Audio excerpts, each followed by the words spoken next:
Hello there, my name is Diana Kolesnik, and now we will unveil the top news of recent days. At least 14 people were killed, more than 60 were wounded, including children. These are the consequences of Russia's morning attack on Ukrainian Chernihiv.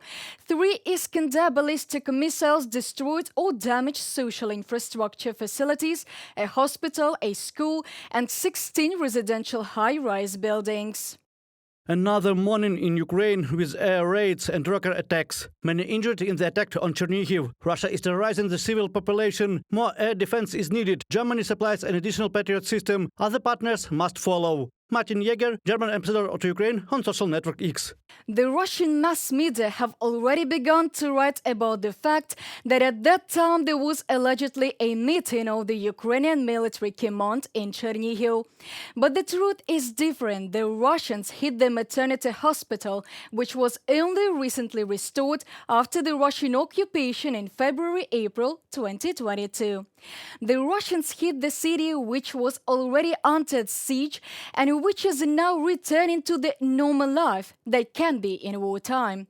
However, as Volodymyr Zelensky wrote, this would not have happened if Ukraine had received a sufficient number of air defense systems and if the world's determination to counter Russian terror had been sufficient. Terrorists can only destroy lives if they first intimidate those who can stop terror and save lives. Determination matters, support matters. The Ukrainian determination is sufficient. There must be equally sufficient determination from our partners and, as a result, support. And while Russia is hitting civilian infrastructure in Russian-controlled territories, explosions are occurring at military facilities. Tonight, a strike was carried out on the military airfield of the 39th Helicopter Regiment of the Air Force and Air Defense Army in temporarily occupied Dzhankoy in Crimea. According to yet unverified information, the attack was carried out by 2 ATACMS missiles. The first blow hit the positions of the S-400 Triumph air defense system.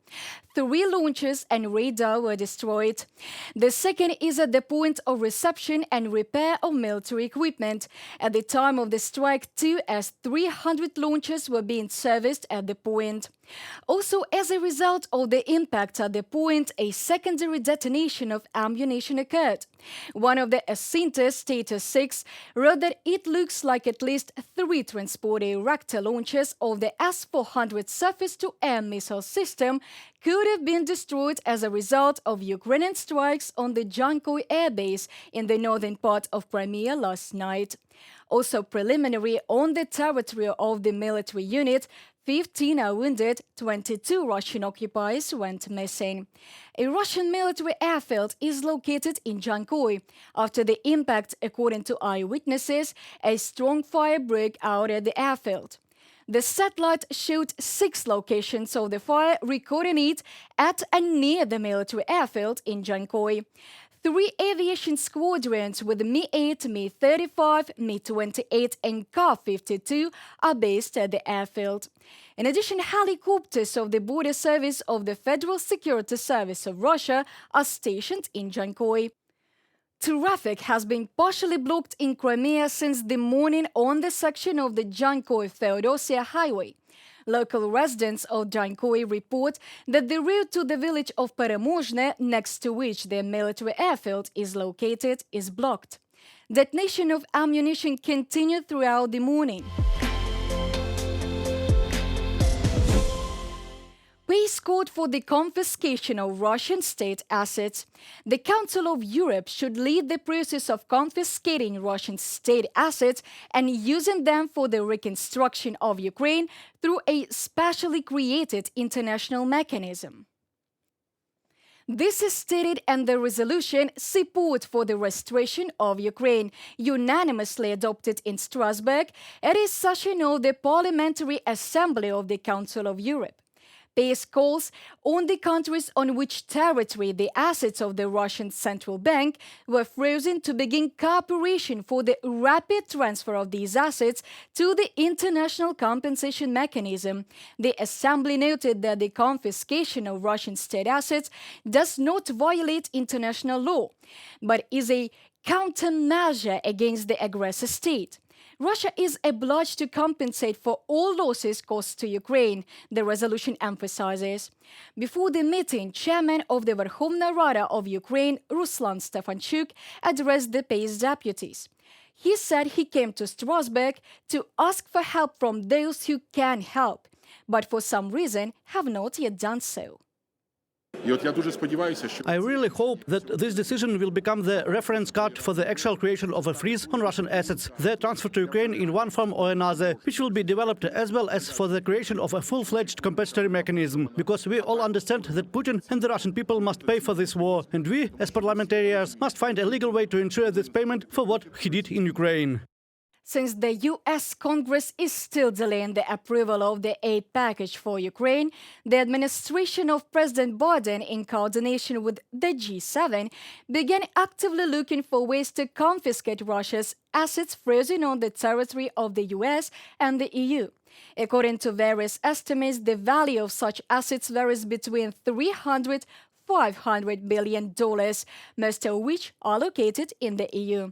In the USA, a bill has now been drafted which proposes to give the US president the authority to confiscate the assets of the Russian Federation, which are directly or indirectly owned by the government, the central bank, and the Russian Direct Investment Fund.